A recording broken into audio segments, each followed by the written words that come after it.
निश्चित तौर पर यह साजिश है और यह मेयर और यह तथाकथित आईएएस अफसर मनोज कुमार की मिली भगत है, क्योंकि पटना से अगर कोई जांच जिन बिंदुओं पर आती है उन्हीं बिंदुओं पर जांच होती है और इस तरह से अन्य में लिखना अपने आप में एक साजिश का इशारा तो है ही।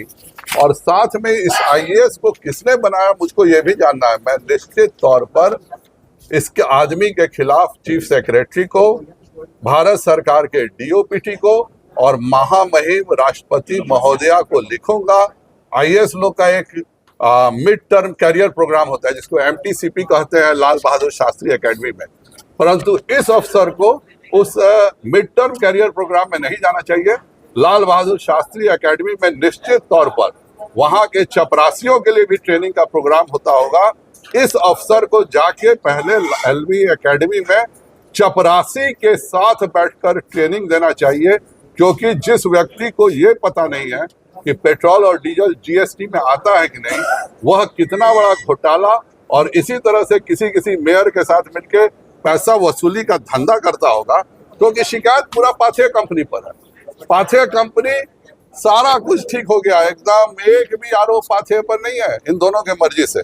तो क्या ये सिंपल मामला नहीं है कि पहले आपने पाथेय पे आरोप लगाया, फिर डील पक्की हो गई, डील का सब कुछ सेटल हो गया, तो सेटल हो गया तो पाथेय के सारे आरोप गायब हो गए और उसके बदले एक नया आरोप आपने खड़ा करके 1.5 साल से बार बार सशक्त समिति में यह चिट्ठी छुपा के नाटक कर रही है।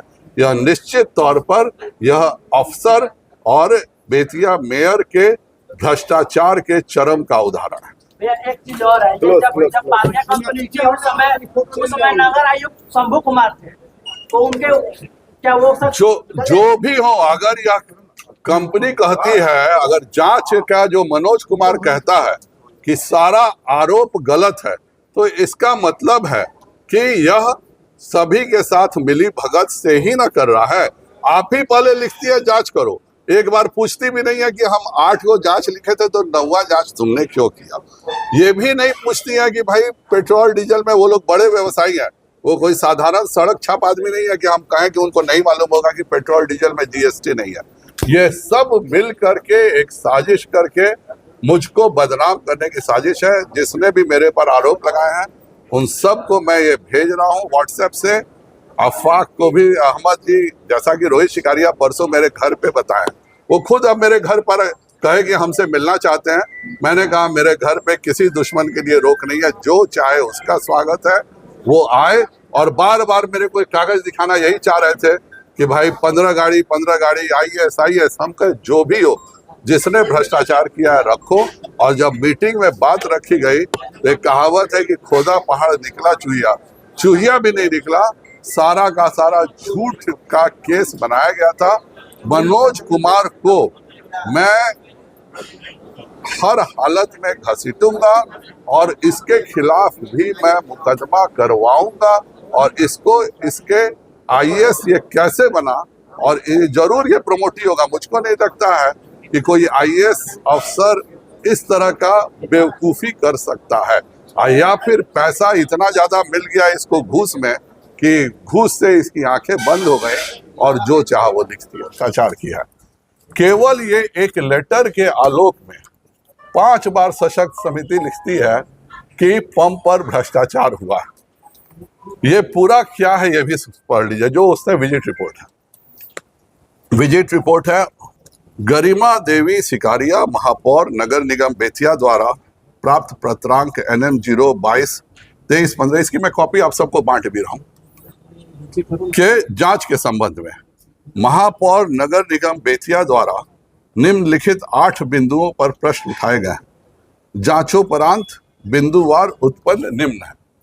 अर्थात 8 प्रश्न गरिमा शिकारिया के द्वारा उठाए गए और 8 का जवाब निम्न है और 8 चीजों का जवाब दिया गया। अब इसमें सबसे मजेदार बात यह है मनोज कुमार जी की कि यह पटना से आते हैं 8 बिंदु पे जांच करने।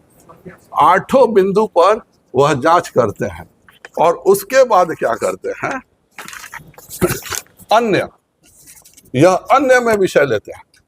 इसका मतलब है कि यह किस तरह की साजिश है। पटना से कोई आता है, कोई भी जांच एजेंसी, उसको जितना जांच मिलता है वो जांच करके जाता है, जानबूझ के अन्य में लिया गया। पहला तो मेरा आरोप यह है कि यह बेतिया मेयर और मनोज कुमार दोनों ने मिलकर जानबूझ के कि अब 8 में तो कोई मतलब नहीं है, जो पाथेय कंपनी के साथ डीलिंग होनी थी मेयर की हो गई होगी, इसीलिए पाथेय कंपनी को अब निर्दोष साबित करना मेयर की मजबूरी थी और ये मनोज कुमार की मजबूरी थी। तो इसलिए ये 9वां अन्य लिया गया। अन्य में आरोप क्या लगाया जाता है ये भी सुन लीजिए। इसके अतिरिक्त जार, जांच को लिखा होगा, जार के दौरान यह पाया गया है कि निगम द्वारा 15 गाड़ियों के 15 गाड़ी, इतना बड़ा घोटाला है, सोच लीजिए, 15 गाड़ियों के फ्यूल डीजल के एवज में जो भुगतान major Saroj and sons services को किया जा रहा है, इसका जीएसटी बिल उपलब्ध नहीं है। बिना जीएसटी बिल के ही भुगतान अब तक किया जा रहा है। या आप सब देख सकते हैं कि एक अंडर सेक्रेटरी जो आईएएस लेवल का पद होता है, और रोहित शिकारिया परसों हमको बता रहा था कि बहुत सीनियर आईएएस हैं और उन्होंने इस पंप के बारे में कमेंट लिखा और उसके कारण ये 1.5 साल तक लगातार हर मीटिंग में भ्रष्टाचार की बात करते रहे। जीएसटी बिल नहीं दिया गया है 15 गाड़ियों का, बाकी गाड़ियों का क्या दिया गया है? इस देश में पेट्रोल डीजल पर जीएसटी है ही नहीं। यह बात क्या ये आईएएस अफसर अगर नहीं जानता है तो इसको गधा भी कहना गलत होगा। आप एक साधारण आदमी से पूछ लीजिए, इस देश में सभी चीजों पे जीएसटी लगता है, पेट्रोल डीजल पर जीएसटी नहीं लगता है।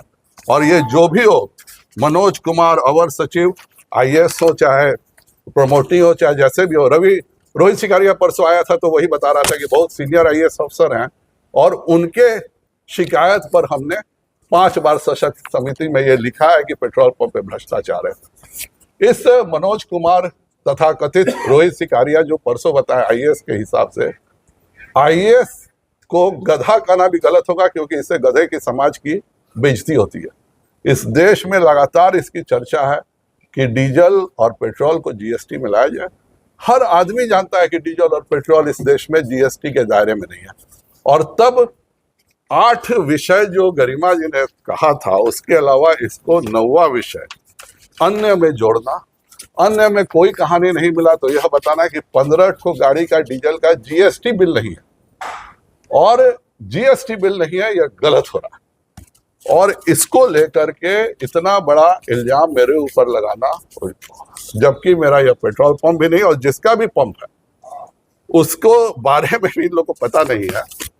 इस पर जाहिर बात है कि जिसने मुझ पर ये इल्जाम लगाया था पेट्रोल चोरी का, उन्होंने खुद अपने वकालतनामा में लिखा है ट्रांसपेरेंसी के लिए।